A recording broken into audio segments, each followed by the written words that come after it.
எங்களுடைய ஆசான் சகோதரர் என்ன வேணாலும் சொல்லிகிட்டே போகலாம். பல்கலைக்கழகம் எங்களுக்கு அவர் நீங்கள் ஒரு நடிகரை தான் பார்த்துருப்பீங்க. பட் சொசைட்டிக்கு அவர் என்ன திரும்பி தராருன்றது நிறைய பேருக்கு தெரியாது. எனக்கு மட்டும்தான் தெரியும், அது அவருக்கும் மட்டும்தான் தெரியும். ஸோ அதனால் உங்கள் அன்பான பாராட்டுகளோடு எங்கள் அன்போடு எங்கள் அன்பு அண்ணன் சமுத்திரக்கனி அண்ணா அவர்களை மேடைக்கு அழைக்கிறேன்.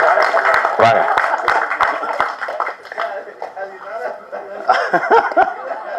வாங்க, உங்களோட ஒரேக்காக வீட்டு அக்கௌண்ட் போட்டாரா? அது அண்ணன், இறைவனுக்கு நன்றி. ரொம்ப மகிழ்ச்சியான ஒரு தருணம். என்னுடைய திரைப்படத்துக்கான மேடையில் நிற்பதை விட அதிக மகிழ்ச்சியோடு இந்த மேடையில் நிற்கிறேன். அண்ணன் அமீர் அண்ணனுக்கு நன்றி சொல்லணும். ஏன்னா அண்ணன் இல்லைன்னா நாங்கள் ரெண்டு பேரும் சந்திச்சிருக்கவே மாட்டோம். பருத்தி வீரனில் ரெண்டு பேரும் சேர்ந்து வேலை பார்த்தோம். அற்புதமான ஒரு பயணம், ரொம்ப கடின உழைப்பு. அவர்கிட்ட சாதாரணமானவெல்லாம் போய் வேலை பார்க்க முடியாது. கொஞ்சம் அசாதாரணமாக தான் அண்ணனோட பயணப்பட முடியும். நான் ரொம்ப, அதாவது என்னென்னா, நீ எங்கேயும் போகக்கூடாது, என் கூடவே இருந்துருவார். நான் அவரோட ரூம்மேட் 6 மாதம். அவ்வளவு அழகான ஒரு பயணம். ஒரு 150 நாள் அந்த படம்.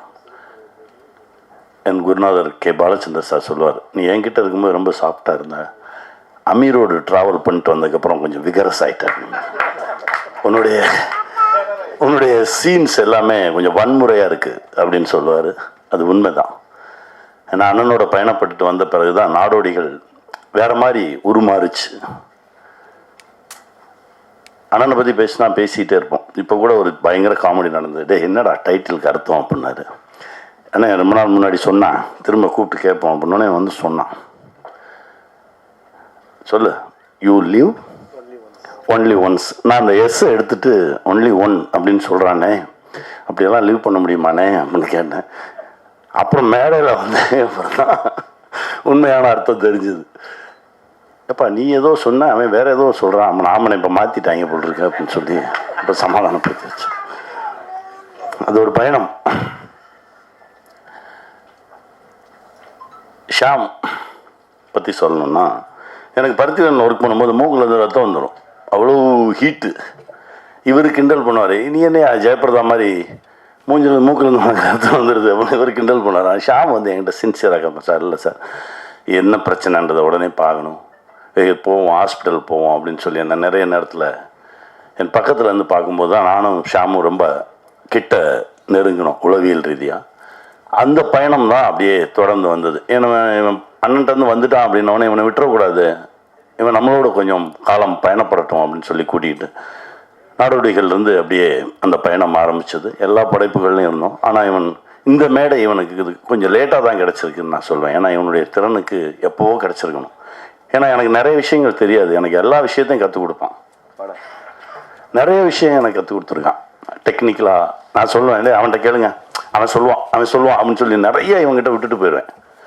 இவ்வளோ தூரம் என் பின்னாடி இருந்து. ஏன்னா ஷியாமும் ஷாஜகானும் இருந்தாங்கன்னா எனக்கு வேறு ஒன்றுமே தேவையில்லை, நான் பாட்டுக்கு என் வேலையை மட்டும் பார்ப்பேன், அவங்க பார்த்துக்குவாங்க.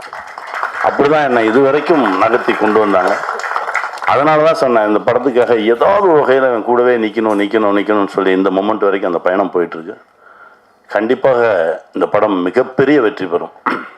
ஏன்னா இந்த படத்தில் உயிர் இருக்குது, அவ்வளோ உழைச்சிருக்காங்க, நிறைய நல்ல மனிதர்கள் உள்ளே இருக்காங்க. தேவ், கவலையப்படாதீங்க, நல்லா வருவீங்க, சந்தோஷமாக இருப்பீங்க. உங்களுடைய கனவுகள் ஆசைகள் எல்லாமே நிறைவேறும். பக்கத்துலேயே இருந்து எங்கேயோ ஒரு சீட்டில் உட்காந்து பார்த்துட்டு தான் இருக்காங்க. ஏன்னா நான் சரவண்கிட்ட சொன்னேன், சரவணன் உங்கள் படம் பார்த்ததுக்கப்புறம் உங்களை பார்க்கணும்னு நினச்சேன், இன்றைக்கி தான் பார்க்க முடிஞ்சது. அதாவது நம் கண்ணுக்கு எதை காட்ட வேண்டும் என்பதை இறைதான் முடிவு பண்ணுது. நம் கண்ணுக்கு தெரியாமல் நிறைய பேர் இங்கே இருக்காங்க. நம் பார்க்குற மனிதர்கள் இல்லாமல் இன்னும் பல லட்சம் ஆத்மாக்கள் இதுக்குள்ளே இருக்குது அப்படின்றத நீங்கள் உணர்த்துனீங்க. அதையும் தான் தேவுக்கு சொல்கிறேன், இங்கே தான் இருக்காங்க அப்பா அம்மா மாமா எல்லாருமே. சந்தோஷமாக இருங்க, உங்களுடைய கனவுகள் மெய்ப்படும். வாழ்த்துக்கள். அப்புறம் தேவிகா, துணூண்டு பொடிசாக பார்த்தது இப்போ நல்லா வளர்ந்து அப்படி வந்து நிற்கிற, தமிழ் பேசுகிற, ரொம்ப சந்தோஷமாக இருக்குது. வாழ்த்துக்கள். இந்த திரைப்படத்தில் நடித்த அனைத்து கலைஞர்களுக்கும் என்னுடைய மனமார்ந்த வாழ்த்துக்கள். இந்த படம் மிகப்பெரிய வெற்றி பெறும். நான் இறைவன்கிட்ட பிரார்த்தனை பண்ணுறேன். நண்பன் மகேஷ் ஆரம்பிக்கும்போது ஒரு முகம் பார்த்தோம்ல, அந்த முகம் இன்னும் அழகாக இருக்குது.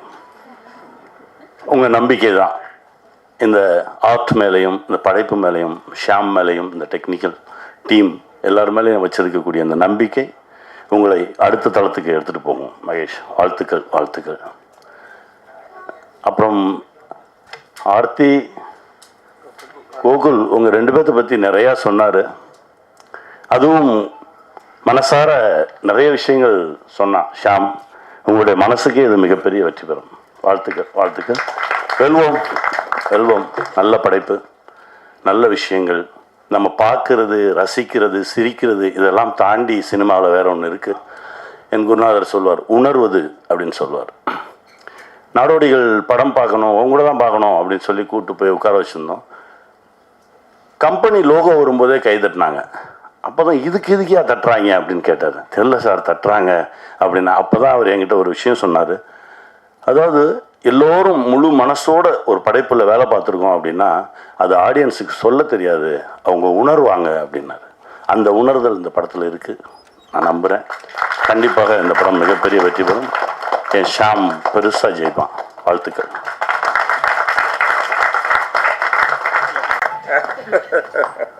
கோபி, முதல்ல கோபியை பார்த்தது ஞாபகத்தில் இருக்குது. சிலோனில் வச்சு மேடையிலலாம் நல்லா பேசுகிற, சிரிக்க சிரிக்க இந்த வசனத்தை சொல்ல மாட்டியா, சொல்லு அப்படின்ட்டாரு. கோபிக்கு அப்போ வாய் வர மாட்டேங்குது, நாக்கு உள்ளே போகுது. கண்டெல்லாம் அப்படியே தொடச்சிட்டு இப்படியே இங்கே வா அப்படி தான் சொல்லுவார். வா ஒன்மோர் போகலாம் நம்மனா கரெக்டாக என்கிட்ட நல்லா நடிச்சு காட்டுவார். அங்கே போனவுடனே விட்டுருவார். திரும்ப என்ன கூட்டிகிட்டு வந்த, இங்கே வந்து இடம் கொட்டுறானே அப்படிம்பாரு. அப்புறம் அப்படியே அந்த பயணம் ஆரம்பிச்சு அதே டைரக்டர், எங்கள் டைரக்டர் சிரித்து சிரித்து சிரித்து அந்த படம் முடிச்சுட்டு நாங்கள் வரும்போது அவ்வளவு கொண்டாட்டமாக வந்தோம். போய் திரைப்படம். வாழ்த்துக்கள் கோபி. உன் மனசுக்கு இன்னும் நிறைய களங்கள் கிடைக்கும். நீ விளையாடு. தலைவர் ஐயா ஆர்கே சுலைமணி அண்ணா அவர்களை நான் உங்கள் அன்பான பாராட்டுகளோடு என்னென்ன கலைக்க போறான்னு தெரியல. நான் ரொம்ப நன்றிண்ணா. வாங்கண்ணா. அனைவருக்கும் வணக்கம். ஷாமுக்கு வாழ்த்துக்கள். ஏன்னா இந்த படத்தை பற்றி எனக்கு ஒன்றுமே தெரியாது. எனக்கு ஆக்சுவலாக நான் வந்து நிறைய நிகழ்ச்சிகள் இருக்கிறதால நிறைய நிகழ்ச்சிகள் கூப்பிட்றதால எல்லாத்தையும் அவாய்ட் பண்ணுறதுக்கு ஏதாவது ஒரு காரணம் கேட்பேன். பெரும்பாலும் டைரக்டர் நம்ம யூனியன் இருக்க மாட்டாங்க இல்லையா, அதனால நீ முதல்ல யூனியன் மெம்பரான்னு கேட்பேன். 90% இல்லைன்னா அங்கேயே ஃபில்டர் ஆகிடும். அதனால் நீ யூனியன் மெம்பரான்னு, ஆமாம் சார்ண்ணா. ஐயோ இப்போ நோ சொல்ல முடியாது.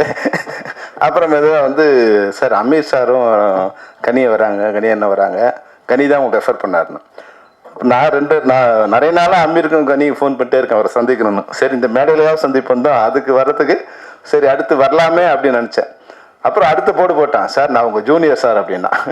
உடனே வந்தே தேரணும் அப்படின்னு. அது ஒரு அட்டாச்மெண்ட் வந்துடும் இல்லையா. என்னதான் இருந்தாலும் நம்ம ஊருக்காரன், நம்ம நாட்டை சேர்ந்தவன், நம்ம மொழி பேசும்போது ஒரு வர மாதிரி எனக்கு இந்த திரைப்பட கல்வி வரும்போது எனக்கு ஏற்கனவே ஏதோ ஒரு சொந்தம் அவங்க மேலே வந்துடும். அதனால் அப்படி தான் நான் இந்த இதுக்கு வந்தேன். ஆனால் இங்கே வந்த பிறகு தெரியுது இது என்னோட குடும்பத்தோட நிகழ்ச்சியாக தெரியுது. உண்மையாக இங்கே வந்த பிறகு ஏன் சொல்லுன்னா பூர்ணேஸ்வரத்து தேவி எனக்கு ஒரு 10 வருஷமாக தெரியும். பையன்லேருந்து குழந்தையிலேருந்து தெரியும். வராமல் இருந்தால் மிஸ் பண்ணியிருப்பேன். ஒன்று நான் எனக்கு தெரியாது தேவ், நீ தான் ஹீரோன்னு எனக்கு தெரியாது, தேவனு எனக்கு தெரியாது. நான் உட்காந்து அமீர்கிட்ட சரி இந்த படத்தை பற்றி ஏதாவது பேசணுமே, என்ன பேசலான்னு, என்ன படம் சார் ஆனால் இது ஒரு யூஸ்ஃபுல்லான ஒரு கிரைம் பேஸ்டு யூஸ்ஃபுல்லான கிளாசிக்காக இருக்குண்ணே. சரி அப்புறம் ஹீரோ பேர் என்ன பண்ணேன், அப்புறம் அது தேவ் அப்படின்னா, அப்புறம் ஹீரோயின் பேர் என்ன பண்ண, அதெல்லாம் நம்ம சைடில் என்ன நீங்கள் இது கண்ணியை கேட்டேன் அப்படின்னா. உண்மையாக எனக்கு தேவ் பேர் மாத்தம் தெரியாது. நான் ரொம்ப கொஞ்சம் லேட்டாக வந்ததால் யார் உட்காந்துருக்காங்கன்னு கவனிக்கல. அப்புறமா கிரி பேசும்போது தான் ஆக்சஸ் ஃபிலிம் ஃபேக்ட்ரிங்கிறாங்களே. அப்புறம் சதீஷ் பேசும்போது சார் உங்கள் ஆஃபீஸில் ஒர்க் பண்ணணும்னு சொல்லும்போது தான் யார் இது அப்படின்னு பார்த்தா அப்புறம் பூர்ணேஷ். இதுதான் கன்ஃபார்ம் பண்ணியதுக்கு நான் கிரி கூப்பிட்டு கேட்டேன், ஏப்பா பூர்ணேஷ் தானே இதுன்னு. அந்த வகையில் பூர்ணேஷ் ரொம்ப ஆல் த பெஸ்ட். ஏன்னா அவங்க மாமா உலகத்தின் மிகச்சிறந்த மனிதர்களில் அவர் ஒருத்தர். அவங்க மாமா உலகத்தில் ஒருத்தருக்கு தீமையே தெரியாது, செஞ்சால் நன்மை தான் செய்வார் அப்படின்னா அது வந்து அந்த மனிதர் வந்து டெல்லி பாபு. மிகச்சிறந்த இயக்குநர்களை, மிகச்சிறந்த படைப்புகளை உருவாக்கிய மிகச்சிறந்த தயாரிப்பாளர். காலம் அவர்கிட்ட நம்ம வந்து பிரித்தா கூட அவர் வந்து அவரோட மெயினான அவரோட ஆம்பிஷன் வந்து பூர்ணேஷனை ஒரு பெரிய ஹீரோ ஆக்கணுங்கிறது தான். நிறைய தடவை என்கிட்ட சொல்லியிருக்காரு. அவர் மகன் தான் சொல்லுவார், மாமான்னு சொன்னார், எனக்கு தெரியாது. அவர் நான் ரொம்ப நாளாக வந்து அவரோட சன் தான் நினச்சிட்டு இருந்தேன். அவரோட அக்கா பையன் அவர் அடாப்ட் பண்ணியிருக்காரு. என்னோட பையன் தான் என்கிட்ட நிறைய இது சொல்ல சொன்னார். அதனால் வந்து அவர் எங்கே இருந்தாலும் பூர்ணேஷ் அவரோட ஆசை அவனுக்கு எப்பவுமே கிடச்சிட்டே இருக்கும். அதனால் நிச்சயமாக இந்த படம் மிகப்பெரிய வெற்றி அடையும். அவருடைய ஆசையாலே இந்த படம் வெற்றி அடையும். இன்னொரு விஷயம் இங்கே வந்த பிறகு தெரிஞ்சது, கணேஷ் பேசும்போது சொன்னார் இல்லையா, ஒரு உணர்வு வந்து ஆடியன்ஸுக்கு வந்து அது போய் ரீச் ஆகிடும்னு. அது வந்து ஒரு ஒரு படம், அந்த படத்தில் வந்து கென்னடியை வந்து கில் பண்ணணும். கில் பண்ணுறதுக்கு முன்னாடி என்ன அது வந்து யார் சம்மந்தப்பட்டாங்கன்னு அது இருக்காது. அப்போ வந்து முன்னாடி வந்து FBI ஒரு மீட்டிங் போடுவாங்க, எல்லோரும் வந்து உட்காருவாங்க, ஒருத்தர் பார்ப்பாங்க, நோ டைலாக், திரும்பி போயிடுவாங்க, எல்லாம் எழுந்து போயிடுவாங்க. அடுத்தது அந்த மர்டர் நடக்கும். அப்போ நம்ம வந்து ஒரு வகையில் ஃபீல் பண்ணுவோம், FBIக்கு இதில் ஏதோ ஒரு இருக்குது, கனெக்ஷன் இருக்குதுன்னு நம்ம ஃபீல் பண்ணிவிடுவோம். எந்த வார்த்தைகளும் இல்லை. அதான் அந்த உணர்வு வந்து வார்த்தைகளால் விவரிக்க முடியாத ஒன்று சைலன்ஸ் வந்து காமிச்சிடும். அது மாதிரி இந்த மேடையில் வந்த பிறகு நான் நிறைய நூற்றுக்கணக்கான இசை விழாக்கள் நான் கலந்துக்கிட்டு இருக்கேன். ஆனால் ஒரு சில விழாக்கள் தான் அந்த யூனிட் அப்படியே மேடையில் உட்காந்துருக்கும். இங்கே பார்த்தா அந்த யூனிட் டோட்டலாக உட்காந்துருக்காங்க, டைரக்டர்லேருந்து ப்ரொடியூசர்லேருந்து ஆர்டிஸ்ட்லேருந்து. அந்த மாதிரி படங்கள் எல்லாமே வெற்றி அடைஞ்சிருக்கு. நான் லப்பாத் பந்துலேருந்து எப்போ ஒரு யூனிட் வந்து தயாரிப்பாளர் முதல் கேமராமேன்லேருந்து மியூசிக் டைரக்டர்லேருந்து ஹீரோலேருந்து கடைசியாக செகண்ட் லீட்லேருந்து பழைய செகண்ட் லீட்லேருந்து இங்கே வந்து உட்காடுறாங்களோ, அப்போ அந்த அது ஒரு எல்லாருமே ஒன்றா டெடிக்கேட்டாக ஒர்க் பண்ணியிருப்பாங்க. ஒரு காம்பினேஷன் ரொம்ப நல்லா இருந்திருக்கும். அதனால் இவங்களோட கூட்டு முயற்சி ப்ளஸ் ஒற்றுமை, படம் முடியும் போது கூட தயாரிப்பாளர் சிரித்த முகத்தோடு இருக்காருன்னா அந்த படம் வெற்றி இருக்கு அப்படின்னு தான் அர்த்தம். அது மட்டும் இல்லாமல் அவர் சொன்னார் வந்து ஜித்து பேசுவோம் சொன்னார், சார் நான் அங்கே இருந்தேன்னு. அங்கே இருக்கும்போது எத்தனை பேரும் நீங்கள் கலாய்ச்சிருப்பீங்க, எத்தனை படத்தை மேலே ஒரு டேக்லைன் போட்டு கீழே உள்ளே எழுதிருப்பீங்க இல்லையா? அதுக்குண்டான மெட்டீரியல் கொடுத்துருவல நீ.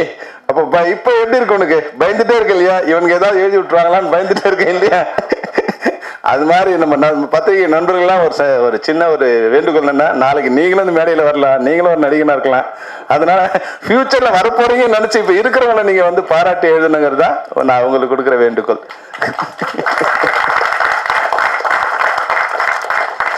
நிச்சயமா இந்த படம் வந்து என்னோட பிரார்த்தனை, தேவுக்காவது இந்த படம் ஓடணுங்கிறது தான். தேவ் வந்து எங்கள் குடும்பத்தோட எல்லாரோட மிக இனிமையான நண்பர்.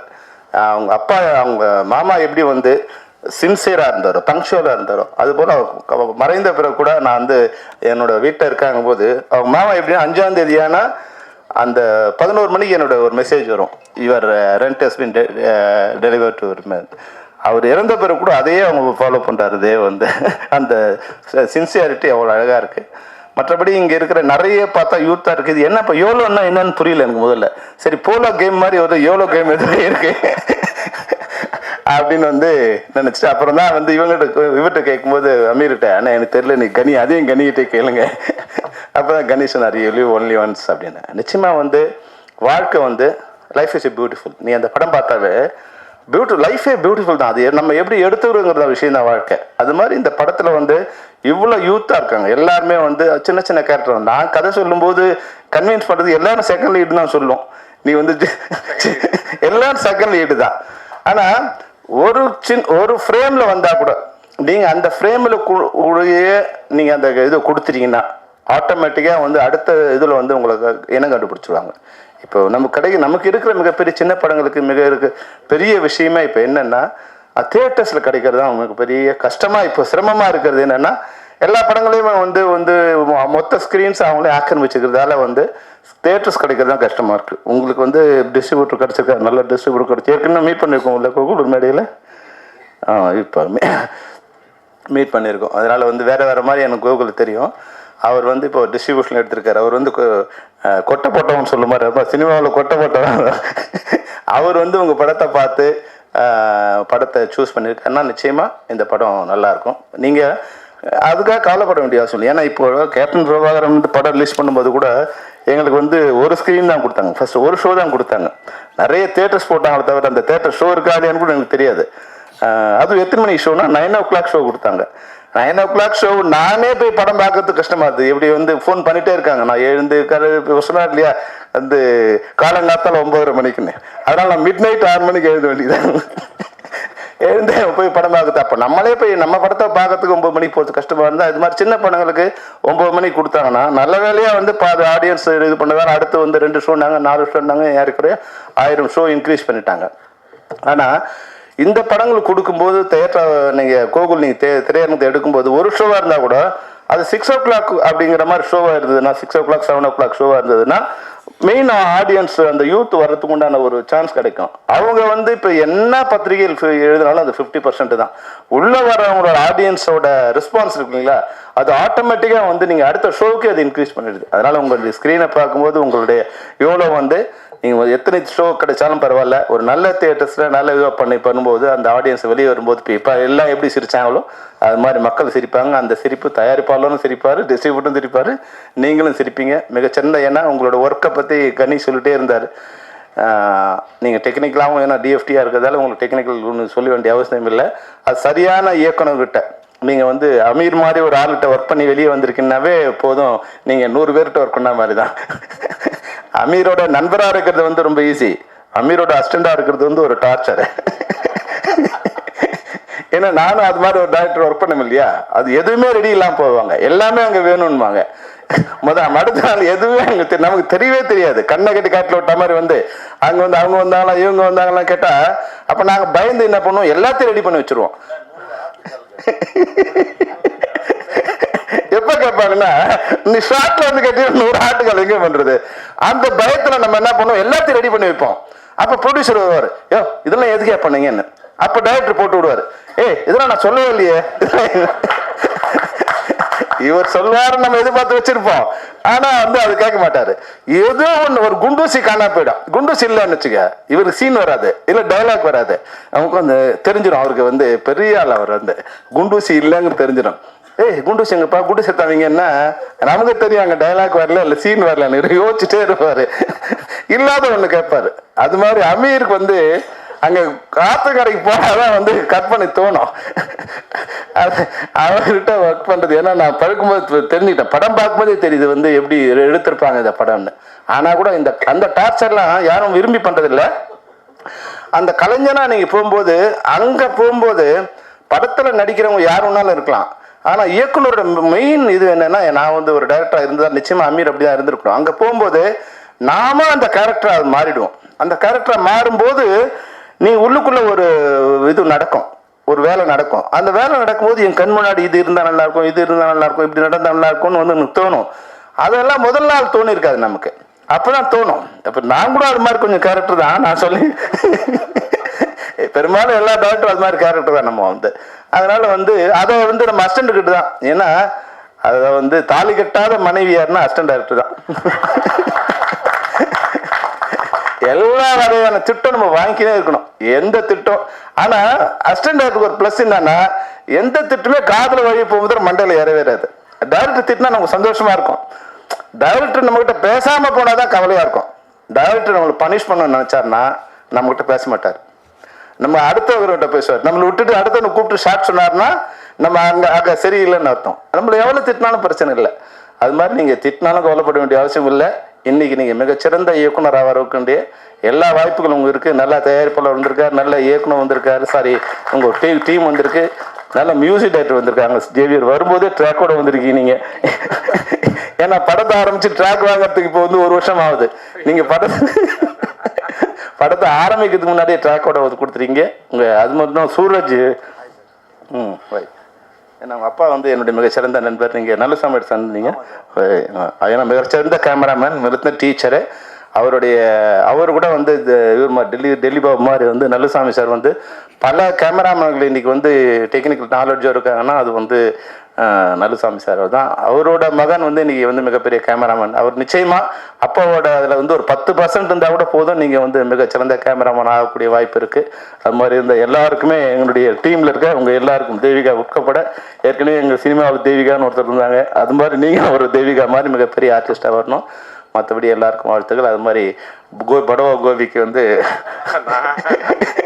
கடைசியாக வந்து எல்லாரும் வாழ்த்திட்டு போட்டார்ல, என்ன கூப்பிட்டு அடி வாங்குறது ஒன்று இருக்குல்ல, எனக்கு ஒரு நன்றி சொல்லுவான்னு சொல்ல நீ பேசின விஷயத்துல அவர் வந்து வெளியே கொண்டு வந்துரு. ஆனால் இன்னைக்கு வந்து அவர் இருக்காரு. அவர் மூலமாக இயக்குநர்களுக்கு ஒரு சின்ன ஒரு அறிவுரை சொல்ல விரும்புகிறேன். அவர் வந்து ஒரு ப்ரொடக்ஷன் ஒன்று ஸ்டார்ட் பண்ணாங்க. உண்மையாக அந்த ப்ரொடக்ஷன் வந்து ரொம்ப பியூட்டிஃபுல் ப்ரொடக்ஷன். அது வந்து தமிழ் சினிமா இல்லை, இந்திய சினிமாவுக்கே வந்து ஒரு புதிய அத்தியாயத்தை எழுதக்கூடிய ஒரு பியூட்டிஃபுல்லான ஒரு சப்ஜெக்ட், பியூட்டிஃபுல்லான டெக்னிக்கல். ஆனால் எனக்கு தெரியுது வந்து அது ஒரு பெரிய பள்ளம், அதில் போய் இவங்க விழப்போறாங்கன்னு. இவர் ஒரு மனைவி வந்து இல்லை சார் நாங்கள் விழுந்துதான் ஆகணுங்கிறாங்க. நாங்கள் ரெண்டு பேரையும் கரை வேலை நிற்க வச்சு கடிஞ்சு அவங்கள அந்த இதுவோட வந்து அனுப்பிச்சி விட்டேன். ஆனால் அந்த டைரக்டர் வந்து என்ன, அது மிகப்பெரிய விஷயம். அந்த பிரவீன் அவர் பேர், அவர் எங்கே இருக்கான்னு தெரியல, பாவம் எக்ஸ்ட்ராடினரி டேலண்டட் உள்ள ஒரு பையன். ஆனால் என்னன்னா மொத்தத்தையும் நமக்கே வரணும்னு நினைக்கிறார். மொத்த லாபமோ இல்லை மொத்தம் நமக்கே வரணும்னு நினைக்கும் போது அது இன்னும் அது வந்து ஏற்கனவே எவ்வளோ நாள் இருக்கும், எவ்வளோ நாள் இருக்குது படம் நம்ம பேசி 7 வருஷம் ஆகி கூட அந்த ப்ராஜெக்ட் ஒன்றும் வெளியே வராமல் இருக்கு. அன்னைக்கு வந்து இவங்களும் உட்காந்து அதை பண்ணியிருந்தாங்கன்னா இந்திய சினிமாவுக்கு ஒரு புதிய திரைப்படம் உருவாயிருக்கும். ஆனால் அந்த படமும் வரல. இவங்க அதை போய் முழுகி இருந்தாங்கன்னா இன்னைக்கு கோபிங்கிற ஒரு ஆளே இல்லாமல் போயிருப்பார். அது மாதிரி தான் நடந்திருக்கும். அதில் வந்து காப்பாற்றி அவர் வீட்டுக்கு அமிச்சோம். ஆனால் அந்த பிரவீன் பாவம் எங்கே இருந்தாலும், இங்கே நீங்கள் இந்த மேடையில் இருந்தாலும் பரவாயில்ல, வெளியே எங்கே இருந்தாலும் பிரவீன் தயவு செய்து எப்படியோ அட்ஜஸ்ட் பண்ணி தயாரிப்பாளரோட இல்லை நீங்களும் அட்ஜஸ்ட் பண்ணி அந்த ப்ராஜெக்டை வெளியே கொண்டு வந்தீங்கன்னா இந்திய சினிமாவுக்கும் உங்களுக்கு ஒரு நல்ல பேராக இருக்கும். வர லாபத்தை மற்றவங்களுக்கு கொடுத்துருங்க. ஒரு இதையோடு உங்கள் வாழ்க்கை முடிய போகிறது இல்லை. இன்னும் 100 படம் வந்து என்னோட பெண்ணுக்கு முதல் படத்துக்கு சம்பளம் வந்து 14,000 ரூபா தான். ஆனால் அடுத்த படத்துக்கு சம்பளம் எனக்கு 1 கோடி ரூபா. அதனால முதல் படத்துக்கு சம்பளத்துக்கு அழையாதீங்க. முதல் படத்தோட ப்ராஜெக்டோட காஸ்ட் நம்ம சம்பளம். நான் நினைச்சிட்டு அப்படிதான் 14,000 ரூபா எனக்கு சம்பளம். ஆனா என் படத்தோட பட்ஜெட் வந்து 1 கோடி ரூபாய். அப்போ என் சம்பளமா நான் நினைச்சது வந்து 1,14,000 ரூபாய் என் சம்பளம். ஏன்னா என்னை நம்பி என் அப்பா அம்மாவே ஒரு 100 ரூபா செலவு பண்ண முடியாத காலகட்டத்தில் என்னை நம்பி ஒரு தயாரிப்பாளர் வந்து 1 கோடி ரூபாய் இன்வெஸ்ட் பண்றாருன்னா அதுதான் என் சம்பளம். அப்படிதான் இன்னைக்கு இருக்கிற இயக்குநர்கள் நீங்க நினைச்சாதான் அடுத்து 1 கோடி ரூபாய் சம்பளத்தை ரைட் அண்ட் ராயலா வாங்கக்கூடிய, அன்னைக்கு 1 கோடி ரூபாய் இன்னைக்கு நீங்க பல கோடி வாங்கலாம். அந்த சம்பளத்தை வாங்கக்கூடிய ரைட் அண்ட் ராயலா வாங்கக்கூடிய நிலைக்கு நீங்க அடைய முடியும். அதனால வரக்கூடிய இயக்குநர்களுக்கு இந்த நேரத்தில் நான் வந்து என்னுடைய அறிவுரையா சொல்ல விரும்புகிறேன். மற்றபடி இந்த எவ்வளோ நிச்சயமா மிகப்பெரிய வெற்றியடையும் ஷாம். உன்னுடைய முயற்சிக்கு உங்கள் யூனிட்டுக்கு எல்லாருக்கும் என்னுடைய வாழ்த்துக்கள். நன்றி, வணக்கம். அரங்கத்தில் இருக்கும் அனைவருக்கும் இறைவன் புறத்திலிருந்து சாந்தியும் சமாதானம் உண்டாகட்டும். பொதுவாகவே இது மாதிரியான ஒரு இசை வெளியீட்டு விழா அல்லது திரைப்பட விழாக்களில் மேடையில் அதிகமாக சேர் போட போட அங்கே முதல்ல வந்தவங்களுக்கு வந்து அது என்னை மாதிரி ஆளுக்கெல்லாம் உள்ளே வந்து ஆகா வச்சு செய்ய போகிறாங்க அப்படின்றது தான் எப்போதுமே உள்ளது. ஆனால் இந்த மேடையில் நான் பார்த்துக்கிட்டே இருக்கேன், சேர் கூடிக்கிட்டே இருக்கு. கீழே இருக்கிறவர் இருட்டிலேருந்து வெளியே வான்னு வேற கூப்பிட்டு உட்கார வச்சுட்டே இருந்தாங்களா. சரி, ஒரு முடிஞ்சுன்னு நினச்சேன். உண்மையிலே ஒன்று முடிஞ்சிச்சு. அதை நான் என்னென்னு கடைசியில் சொல்கிறேன். ஏன்னா இன்றைக்கி வெள்ளிக்கிழமை. நான் எப்பயுமே ஷூட்டிங்கில் இருந்தால் கூட ப்ரேயருக்கு போகிற ஆள். இன்றைக்கி போக முடியலை. பரவாயில்ல. ஆனால் இந்த இவ்வளவு சேர்கள் இருந்தாலும் எல்லாரும் வந்து ரொம்ப சுருக்கமாக பேசினாங்க. எல்லார் முகத்திலையும் ஒரு மிகப்பெரிய சந்தோஷமும் நம்பிக்கையும் இருந்ததை பார்க்க முடிஞ்சது. வாழ்த்துக்கள். அதிகம் எனக்கு பரிச்சயம் இல்லாத முகங்களாக இருக்காங்க, ஆனால் மிக திறமையான கலைஞர்களாக இருக்கிறாங்க எல்லாருமே. அந்த இசையமைப்பாளர் வந்து அவர் டாக்டர்னு வந்து சொல்கிறாங்க புதுசாக. அவர் டாக்டர், ஆனால் இசையமைப்பாளராக இருக்கார். மியூசிக் நல்லா இருக்குது, 2 பாட்டும் நல்லா இருக்குது. அவர் கோட் பண்ணி சொன்னார் இல்லையா, அவர் சவுண்ட் இன்ஜினியர். நான் அந்த சவுண்டை நான் கேட்டுட்டு இருந்தேன். நான் மிக்சிங் ரொம்ப இன்ட்ரெஸ்டிங்காக இருக்குது, யார் பண்ணதுன்னு அவர் அதை கோட் பண்ணார். ஸோ ரொம்ப இன்றைக்கி ட்ரெண்டிங்கில் இருக்கக்கூடிய அவர் எப்படி கரெக்டாக ஆப்ரேஷன் பண்ணுவாரா என்னன்னு எனக்கு தெரியல. ஆனால் மியூசிக் ரொம்ப ட்ரெண்டிங்கில் போட்டிருக்காரு. வாழ்த்துக்கள். ஒளிப்பதிவும் மிகச் சிறப்பாக இருந்தது. சூரஜ் வந்து பார்க்க ரொம்ப நல்லா இருந்தது. மொத்தத்தில் படம் வந்து ரொம்ப கலர்ஃபுல்லாக இருந்தது. இங்கே 2 விஷயம் நினைவுபடுத்த வேண்டியது இருக்குது. முதல்ல நான் நினைவுபடுத்துறது இப்போ இந்த விழாவில் பெருந்தன்மையோடு கலந்து கொண்ட, இப்போ எங்களுக்கெல்லாம் ஒரு காரணம் இருக்குது, காரணம் இல்லாமல் கலந்து கொண்ட அண்ணன் ஆர்கே செல்வமணி அவர்களை நினைவுபடுத்த வேண்டியிருக்கு. புரட்சி கலைஞர் விஜயகாந்த் அவர்களுக்கு கேப்டன்ற பெயர், அதாவது நிரந்தரமாக அவருடைய மறைவுக்கு பின்னாடியும் ஒட்டிக்கிட்டு இருக்குன்னா அந்த பெயரை தந்தவர் அண்ணன் ஆர்கே செல்வமணி. அந்த படம் இத்தனை ஆண்டுகள் கழித்தும் இன்றைக்கு திரையிடப்பட்டு ஒரு மாபெரும் வெற்றி அடையுதுன்னா அந்த படத்தில் தரம் இருக்கிறதுனால தான்.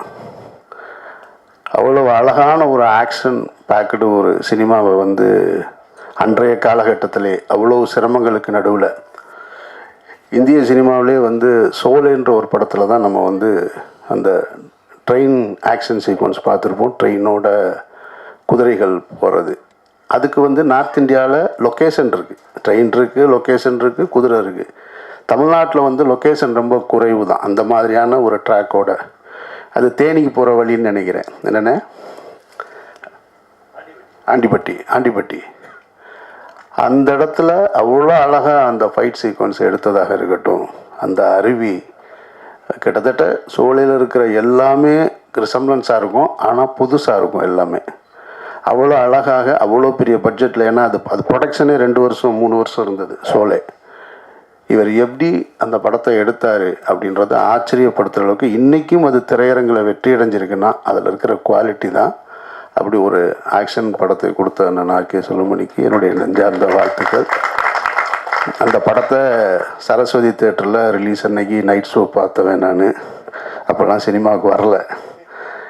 இப்படி ஒரு உங்களோடு இந்த மேடைகளை பங்கு போட்டுக்கிருவேன்றதெல்லாம் நினச்சி கூட பார்த்ததில்லை. எனக்கும் அவருக்குமான உறவு என்பது நிறைய முரண்களோட, சண்டைகளோட, நட்போட, அது நிறைய இருக்குது, பெரிய கதை. நான் பொதுவாக எல்லோரையும் சார்னு தான் கூப்பிடுவேன். வெறுகு சிலரைத்தான் அண்ணேன்னு உரிமையோடு அழைப்பேன். அதில் மிக முக்கியமானவர் செல்வமணி அண்ணன். இன்னொன்று கீழே உட்காந்துருக்காரு ரமேஷ் கிருஷ்ணன்ற டைரக்டர், அவர் அண்ணன் தான் நினைப்பேன். ரொம்ப டஃப்பாக இருக்குது என் கூட ஒர்க் பண்ணுறது அப்படின்றாங்க. உண்மைதான் அது. எனக்கு வந்து ரொம்ப இந்த பாலிஸ்டாக மாஞ்சா போட்டு வேலை செய்கிறது அது வராது, தெரியாது. ஒன்று கொஞ்சம் கடினமாக தான் இருப்பேன். தங்கலில் வர்ற அமீர் கான் மாதிரி தான் நான் அப்படி தான் வந்திருக்கேன். நான் இந்த சினிமா அப்படின்றது எனக்கு சினிமாவுக்கு வருவதற்கு முன்னாலே உதவி இயக்குனராக இருக்கும்பொழுதுலேருந்தே தெரியும் எனக்கு. இது ரொம்ப ஒரு காம்படிட்டிவான வேர்ல்டு, இது ரொம்ப போட்டி நிறைந்த உலகம். இதில் போய் வந்து நம்ம அசிஸ்டண்ட் வந்து பேம்பர் பண்ணிக்கிட்டே இருக்கக்கூடாது. அவனை மேக்ஸிமம் எவ்வளோ ட்ரிகர் பண்ணிக்கிட்டே இருக்கணுன்றது என்னுடைய பாணியாக நான் வச்சுருக்கேன். நான் தங்கலில் தன்னுடைய பொண்ணுங்க 2 பேரையும் தண்ணிக்குள்ளே தள்ளி விட்டுருவார் பாருங்க அமீர் கான். அந்த மாதிரி தான் தள்ளி விடுறதான் நம்ம வேலை. நீ நீந்தி மேலே வா அப்படின்னு. அப்போ தான் நீ இந்த இடத்துக்கு வர முடியும். நான் உன்னை பேம்பர் பண்ணிக்கிட்டே இருந்தேனாக்க சாப்பிட்டு ரொம்ப கம்ஃபர்ட்டாக இருக்குன்னு இங்கேயே இருப்பான். என்னுடைய முதல் படத்துலேருந்து மௌனம் பேசிலேருந்து இப்போ வரைக்கும் நிறைய அசிஸ்டன்ட் டைரக்டர்ஸ் என்கிட்ட இருந்துட்டு வெளியில் போயிருக்காங்க. பாதி பேரே எனக்கு தெரியாது. சார் உங்களோட தான் சார் ஒர்க் பண்ணேன். அப்படியா, சரி ஓகே அப்படின்னு. ஏன்னா ஒரு ஷெடியூலில் இருப்பான், அடுத்த ஷெடியூலில் இருக்க மாட்டான், 2வது ஷெடியூலில் இருப்பான், 3வது ஷெடியூலில் இருக்க மாட்டான். சார் திட்டுறாரு சார்னு ஓடி போயிடுவான். சார் அப்புறம் எங்கேயாவது பார்ப்போம், எங்கேயாவது பார்க்கும்போது எங்கடா இருக்கீங்க அப்படின்னு கேட்டால், சார் ஒரு டிஸ்கஷனில் இருக்கேன் சார்மா. யார் கூடடாமே?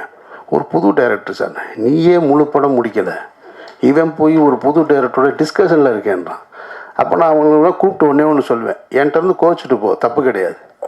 என்னை எதிர்த்துட்டு கூட போ, அதுவும் தப்பு கிடையாது. ஆனால் திரும்ப நான் உன்னை பார்க்கும்போது எங்கடா இருக்கேன்னா, சார் மணி சார்கிட்ட ஒர்க் பண்ணுறேன்னு சொல்லு, சங்கர் சார்கிட்ட ஒர்க் பண்ணுறேன்னு சொல்லு. நீ இங்கேருந்து போய் ஒரு படம் கம்ப்ளீட் பண்ணாமல் இன்னொரு புது டைரக்டரோட போய் டிஸ்கஷனில் இருக்கேன்னா அது ஒரு சுகம். டிஸ்கஷனில் இருக்கேன்னு சொல்கிறது, உழைக்கிறது ரொம்ப கஷ்டம், டிஸ்கஷன் ரொம்ப ஈஸி. நீங்கள் வந்து ஆமாம், ஏன்னா இங்கே எல்லாமே சாப்பாடு ஏதோ சாப்பிட்டுட்டு டீயை குடிச்சிட்டு தம் அடிச்சுட்டு வேலை செய்யணும். உழைக்கிறது ரொம்ப கஷ்டம். இப்போ எங்கிட்டருந்து போனவங்க அந்த மாதிரி பார்த்தீங்கன்னாக்கா ஒரு 30-40 பேர் இருப்பாங்க. ஜெயிக்கிறவங்க வெளியே வந்தவங்க ரொம்ப குறைவு தான். எவெல்லாம் திட்டு வாங்கிட்டு கூட இருந்தானோ அவன் தான் வெளியே வர்றான். கோச்சிட்டு போனவன் வரமாட்டேன்றான். கனியை சொல்லும்போது இங்கே சொன்னாங்க, கனி ஒரு ஃபைட் மாஸ்டர் சொன்னார்னு நினைக்கிறேன். ஃபைட் மாஸ்டர் சொன்னார், அவர் ரொம்ப உடம்பு பத்திரமா பார்த்துங்க. இல்லை அந்த மாதிரிலாம் ரிஸ்க் எடுக்காதீங்கன்னு சொன்னாருன்னு. அப்புறம் இவனை சாமு சொன்னான்னு சொன்னாங்க, சீரியலுக்கு நீ போவாத அப்படின்னு. ஆனால் அவன் என்ன செஞ்சான்றது உங்களுக்கு தெரியணும்ல. இவன் பருத்தி வீரன் என் கூட ஒர்க் பண்ணிகிட்ருக்கான். அப்போ தான் உன்னை சரணடைந்து இவனுக்கு வந்து கனிக்கு ஸ்டேட் அவார்டு அனௌன்ஸ் பண்ணியிருக்காங்க. சரின்ட்டு அப்போ நம்ம தானே கனியை வந்து ரொம்ப பம்ப் பண்ணி வெளியே தள்ளணும்னு கனியை அங்கேயே வச்சு ஒரு செயின்லாம் போட்டு ஃபோட்டோலாம் எடுத்து பத்திரிக்கையெல்லாம் கொடுத்துட்டு, சரி கனி வந்து அடுத்த படம் டைரக்ட் பண்ணுவார், அமீரும் பாலச்சந்தர் சாரும் நடிக்கிறதா, 2 பேரும் நடிக்கிறாங்க, கனி டைரக்ட் பண்ணுறான் அப்படின்ற மாதிரிலாம் ஒரு செய்தி வந்திருக்கு. கனி வந்து மிக கடினமான ஒரு அந்த வாடிப்பட்டியில் போலீஸ் ஸ்டேஷன் சீக்வன்ஸ் எடுத்துக்கிட்டு இருக்கோம். அங்கே ஒருத்தர் நான் வந்து எனக்கு அவர் சொன்ன மாதிரி செல்லுமணி அண்ணன் சொன்னது மாதிரி குண்டூசி இல்லைன்னு வேறு ஏதாவது செய்ய மாட்டேன், டைலாக்லாம் எழுதிட்டு போயிடுவேன், வேறு ஒரு பிரச்சனை இருக்குது எனக்கு. அப்போ அங்கே ஒரு புது ஆர்டிஸ்ட், அங்கே பார்க்குற ஆர்டிஸ்ட்டை எடுத்துக்கிறது எனக்கு ஒரு வழக்கம். யாராவது ஏதாவது நல்லா பண்ணாங்கன்னா சரி அவனை கூப்பிட்டு அவனுக்கு ட்ரெஸ்ஸை போட்டு விடு அப்படின்னு. அப்படியே ஒருத்தனுக்கு மாட்டி விட்டேன் தெரியாதனமாக ஒரு இன்ஸ்பெக்டர் ட்ரெஸ்ஸை. அப்போ நடிக்கவே மாட்டேன்றான். கனி உள்ளியா அவனுக்கு அப்படின்னா இவன் போய் தம்பி இங்கே பாருப்பா அப்படின்னு பக்கத்தில் போய் நான் கத்திக்கிட்டே இருக்கேன். இவன் போய் இல்லையா அப்படி இல்லையா அப்படின்னா என்னடா அவன் போட்டு உருவிக்கிட்டே இருக்க நீன்னு போய் சப்புன்னு ஒரு அடியை போடுவேன். நீ போய் பக்கத்தில் போய் தடவி கொடுத்துக்கிட்டே இருக்கேன்னா அண்ணா எனக்கு அதெல்லாம் வராது, நீ வரலன்னா இங்கிட்டு வேணா அந்த பக்கம் சும்மா அவனை போட்டுக்கிட்டுன்னு இப்படி சத்தம் போட்டு ஏற்கனவே கனி மேலே கோவத்தில் இருக்கேன் நான். அவனுக்கு ஃபைல் எடுத்து நல்லா 2 அடி டம்முன்னு போட்டவுடனே டைலாக் வந்துருச்சு அவனுக்கு. அப்புறம் நடிச்சாச்சு முடிஞ்சிருச்சு. கனியை திட்டினதில் கனிக்கு வந்து கனி ரொம்ப இளகிய மனசுக்காரன் தான், காய்ச்சல் வந்துருச்சு. பொன்வண்ணே சொல்கிறாரு, சும்மா ஒருத்தன் வேலை பார்த்துக்கிட்டு இருந்தான், அவனை கூப்பிட்டு திட்டி அவனுக்கு காய்ச்சல் வந்துருச்சுன்னு. சரிப்பா போய் ரெஸ்ட் எடுப்பாப்பா அப்படின்னா கனி ஊருக்கு வந்துட்டோம். 2 நாள் ஊருக்கு வந்ததுக்கப்புறம் பார்க்குறேன் நான் என்னன்னு. அப்போது டிவியில் ஏதோ ஒரு ஷோஸ் ஒன்று அப்படி தானே தங்க வேட்டை, திடீர்னு போய் தங்க வேட்டையில் போய் கமிட் ஆகிட்டு வந்து நிற்கிறான். என்னையா கனி நான் உன்னை வச்சு படம் பண்ணுன்ட்ருக்கேன், ப்ரொடியூஸ் பண்ணும் டைரக்டர்னா நித்தேன். அண்ணா இல்லைண்ணே நான் அதை போகிறேண்ணே அப்படின்னா. சினிமாவுக்கு வந்துட்டேன்னு முடிவு பண்ணிட்டேன்னா டிவி பக்கம் போகக்கூடாதுன்னு நான் சொன்னேன், கேட்கல. அவன் போய் தங்க வேட்டையெல்லாம் பண்ணிவிட்டு நிறையா பணம் சம்பாதிச்சுட்டு அதுக்கப்புறம் வந்துட்டு ஆனால் என்ன அட்வைஸ் பண்ணியிருக்கான் பாருங்க, எவ்வளோ தெளிவு பார்த்தீங்களா. நான் சொன்னப்போ கேட்கல. ஆனால் அதே மாதிரி தான் நடிக்கிறதுக்கும் கனியை முதல்ல அந்த பஞ்சு மிட்டாய் வண்டி கொண்டு வந்து அந்த பிரியாமணி வீட்டில் வந்து கார்த்தி தகராறு பண்ணும்போது கஞ்சா கருப்பு வந்து நிற்பான். அப்போ தான் கனி சீக்கிரம் அந்த கைலியை கட்டிட்டு துண்டை போட்டுவானா, ஐய நான் வரமாட்டேன் உங்கள்கிட்ட, நீங்கள் எல்லோரும் முன்னாடி வச்சு அடிக்கிறதுக்கு ட்ரை பண்ணுறீங்க போல இருக்குன்னு, நீ வாயா நீ வந்தால் தான் சரியாக இருக்குன்னா வந்து நின்னா கனிக்கு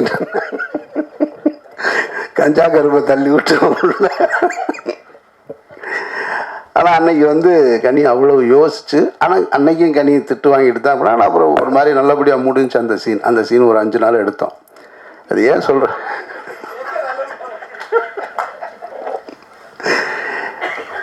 நான் யோசிச்சு பார்க்குறேன், அந்த கனியாக இன்னைக்கு எல்லா இண்டஸ்ட்ரியிலையும் மிகச்சிறந்த நடிகராக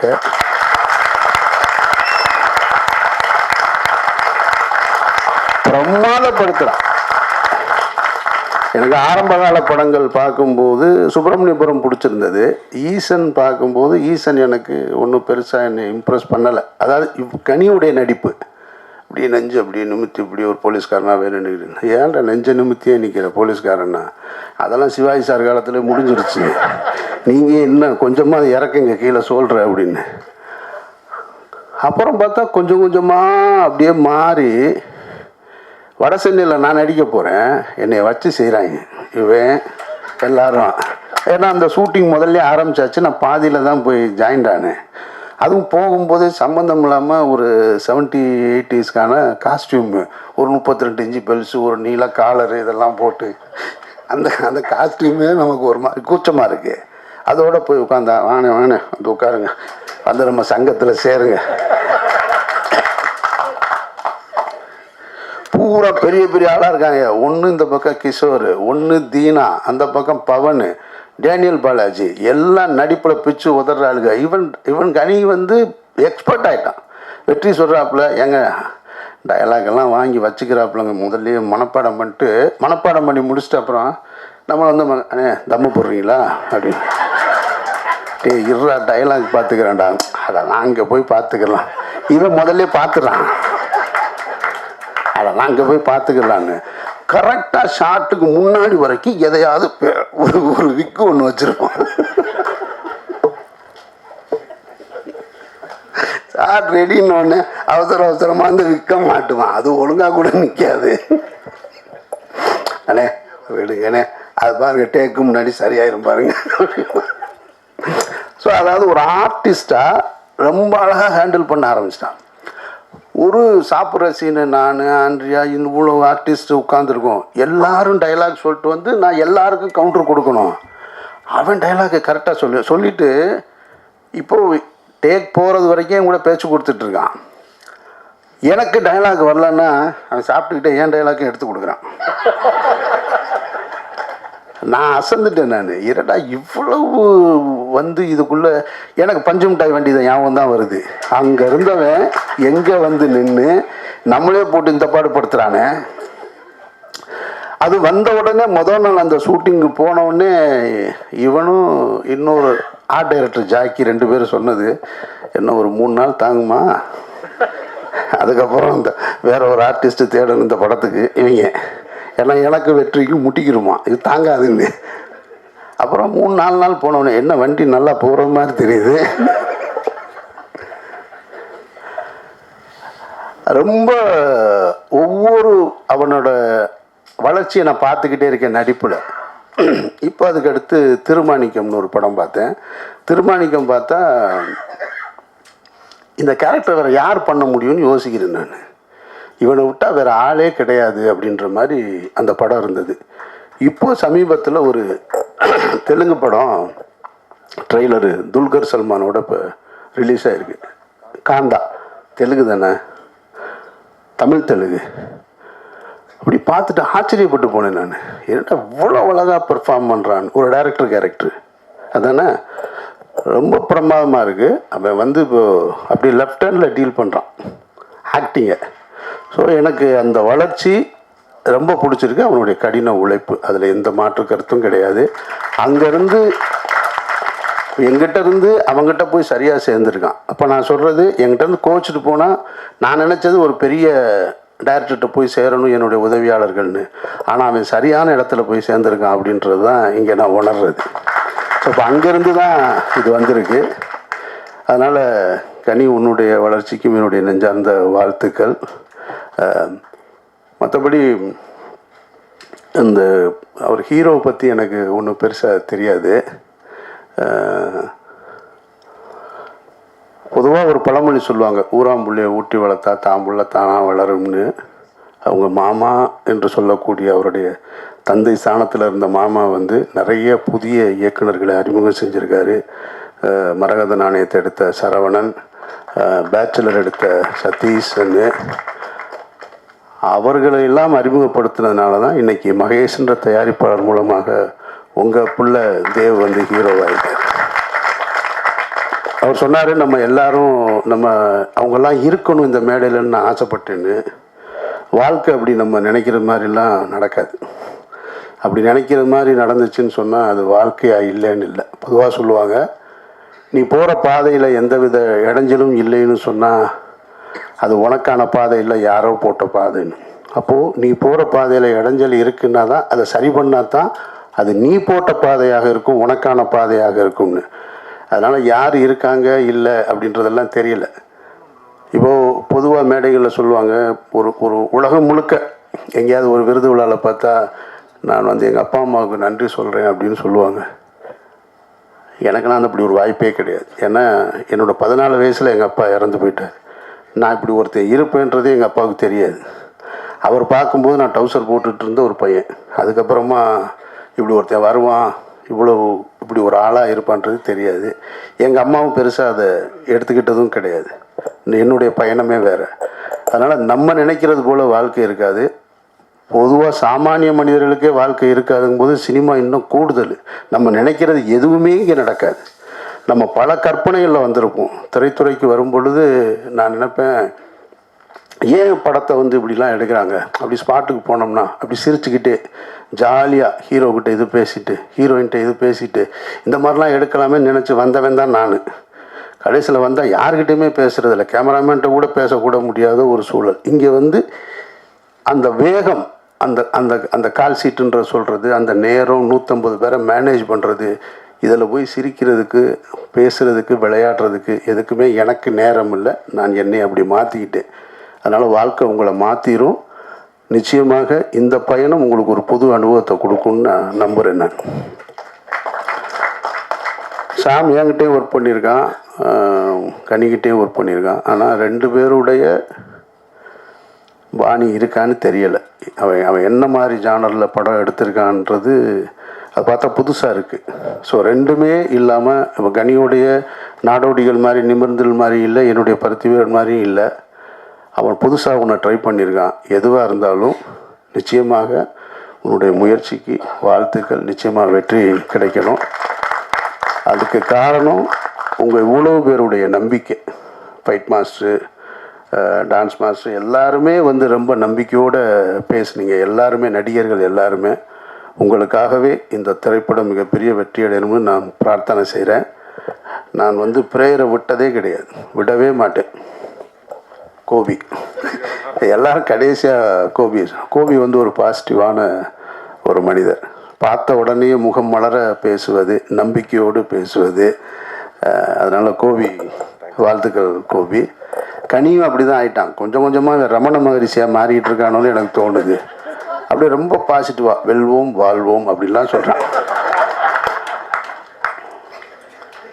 நிறைய எனக்கு அவனுடைய பேச்சுக்கள் எல்லாம் பார்த்தா உண்மையிலேயே நல்லவன் தானே. நான் ஒரு மேடையில் வேற சொல்லிவிட்டேன். எந்த மேடையில்? நிமிர்ந்து நில் தானே. எனக்கு இவன் நம்பியார் மாதிரியே தெரியுறான் எனக்கு.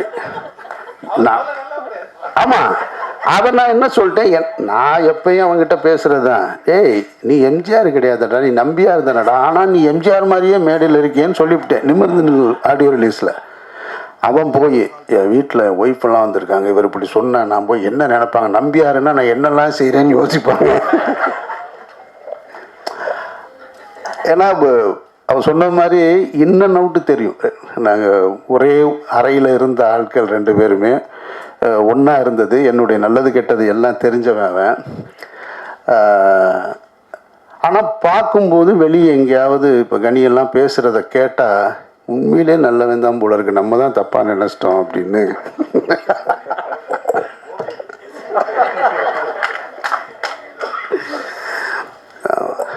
ரொம்ப சந்தோஷமாக இருக்குது இந்த விழாவுக்கு. அதாவது ஒரு ஆசிரியருக்கு எது பெருமை அப்படின்னா, தான் வேலை பார்த்து சம்பளம் வாங்கினது அது பெருமை கிடையாது. தன்னுடைய மாணவர்கள் உயர்ந்த நிலைக்கு வரும்பொழுது தான் அது பெருமை. ஏன்னா அந்த உயர்ந்த நிலைக்கு வரக்கூடிய மாணவர்கள் இதுதான் என் டீச்சர்னு சொல்லும்போது கிடைக்கிற அந்த கௌரவம், அந்த கண்ணியம் இருக்கு இல்லையா, அதுதான் மிகச்சிறந்தது. அதுபோல் எங்களை போன்ற இயக்குநர்களுக்கு என்னுடைய உதவியாளர் ஒருத்தன் ஜெயிச்சு வந்து சார் நான் அவர்கிட்ட ஒர்க் பண்ணேன்னு சொல்லும்போது தான் நாங்களும் லைவாக இருக்கோன்றது தெரியும். ஸோ நம்மக்கிட்ட இருந்து ஒருத்தன் வந்திருக்கான் அப்படிங்கும்போது, இப்போது பாலச்சந்தர் சார் ஒரு மேடையில் சொன்னதை நான் சொல்கிறேன். நான் இவங்களோடலாம் போட்டி போட வேண்டியது இருக்கியா அப்படின்னாரு ஒரு பட விழாவில் எங்களை போன்ற இயக்குநர்களை பார்த்து. அது மாதிரி இப்போ இவன் எடுத்திருக்கிறத பார்த்தா நம்மளும் இது மாதிரி ஒரு படம் எடுக்கணும் போலன்னு அந்த ஒரு ஆசையை தூண்டுது. அப்போ என்னுடைய உதவியாளர் அப்போ அந்த பெருமையை அவன் எனக்கு கொடுத்துருக்கான்னு தான் நான் நினைக்கிறேன். நான் வாழ்த்துக்கள் சாம், உன்னுடைய ஒட்டுமொத்த குழுவினருக்கும். உங்களோட ராம்னு ஒருத்தர் இருந்தார். எல்லோருக்கும் என்னுடைய நெஞ்சார்ந்த வாழ்த்துக்கள், பாராட்டுக்கள். மிகப்பெரிய வெற்றி அடையட்டும். இறைவன் உங்களுக்கு ஆசீர்வதிக்கட்டும். வேறு யாரையும் நான் விடலைன்னு நினைக்கிறேன். நன்றி. எல்லாருக்கும் வணக்கம். வந்திருக்கிற ப்ரெஸ் அண்ட் மீடியா நண்பர்கள் எல்லாருக்கும் வணக்கம். First of all thank you Kani sir, Ameer sir, Sathish bro, Saravanan sir, எல்லாருக்கும் நன்றி. இந்த ஈவெண்ட்டுக்கு வந்து கிரேஸ் பண்ணி யோலோ படத்தை சப்போர்ட் பண்ணதுக்கு. சதீஷ், நான் huge fan of Bachelor, want keep telling that.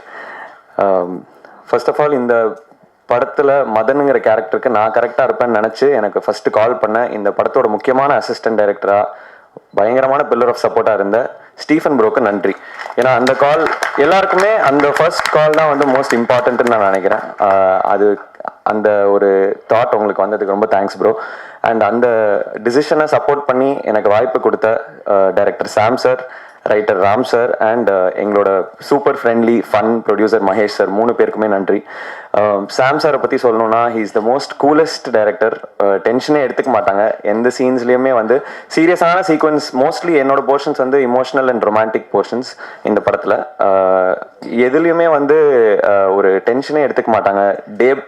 Late night shoot பண்ணாலும் டே பிரேக் வர டைம்லையுமே ரொம்ப காம் அண்ட் கம்போஸ்டாக இருப்பாங்க. Same with Ram sir. And Mahesh sir பற்றி கண்டிப்பாக சொல்லி ஆகணும். He's a fantastic person and more then that அவர் வந்து ஒரு சக்ஸஸ்ஃபுல்லான ப்ரொடியூசராக டெஃபினட்டாக வருவாருன்னு நாங்கள் எல்லாருமே வேண்டிக்கிறோம். பிகாஸ் எம்ஆர் மோஷன் பிக்சர்ஸோட யோலோ வந்து இட்ஸ் அன் ஆப்பர்ச்சுனிட்டி ஃபார் பீப்புள்னு சொல்லி தான் லாஸ்ட் இயர் இதே மாதம் பூஜை போட்டோம். கரெக்டாக 1 இயரில் படம் வந்து தியேட்டர்ஸ்க்கும் வந்திருக்கு. சார் இந்த ஸ்பீடு இது எல்லாத்துக்குமே காரணம் உங்களோட சப்போர்ட் டுவர்ட்ஸ் அஸ் சார். நீங்கள் ப்ராமிஸ் பண்ண மாதிரி இந்த படத்தை தியேட்டர்ஸ்க்கு கொண்டு வந்திருக்கீங்க. We won't let you down. Next இந்த படத்தில் நடிச்சிருக்கிற தேவ் ப்ரோ, தேவிகா எல்லாருக்குமே வந்து பெஸ்ட் விஷஸ். சூப்பராக நடிச்சிருக்காங்க. என் கூட என்னோட பேரை நடிச்சிருக்கிற நிதிக்கும் பெஸ்ட் விஷஸ். அவங்களும் ரொம்ப சப்போர்ட்டிவாக இருந்தாங்க. நிக்கி, யுவராஜ், திவாகர், எல்லா entire cast and crew, Giri sir எல்லாருக்குமே நன்றி. அண்ட் எங்களை வந்து ஃப்ரேமில் அழகாக காட்டின சூரஜ் சாருக்கு ரொம்ப நன்றி. அவரோட ஒர்க் வந்து டெஃபினட்டாக டாக்கிங் பாயிண்ட்டாக இருக்கும்னு நான் ரொம்ப ஸ்ட்ராங்காக நம்புகிறேன். அண்ட் இந்த மியூசிக் டைரக்டர் அப்படின்ற அந்த பர்சனை வந்து யூஸ்வலாக ஆக்டர்ஸ் மீட் பண்ண மாட்டாங்க. பட் இந்த படத்தில் நான் வந்து மியூசிக் டைரக்டரோட தான் அதிக டைம் ஸ்பெண்ட் பண்ணியிருக்கேன்னு நினைக்கிறேன். ஏன்னா இது என்னுடைய டெபியூ பிளேபேக். இதில் நான் ஒரு பாட்டு பாடியிருக்கேன். என்னோட ஃப்ளாஷ்பேக் சாங்கை நானே பாடியிருக்கேன். So the male vocals are mind. Thank you Sakishna Javier bro, என்னை நம்பி ஒரு சிங்கராக இந்த படத்தில் இன்ட்ரடியூஸ் பண்ணுறதுக்கு.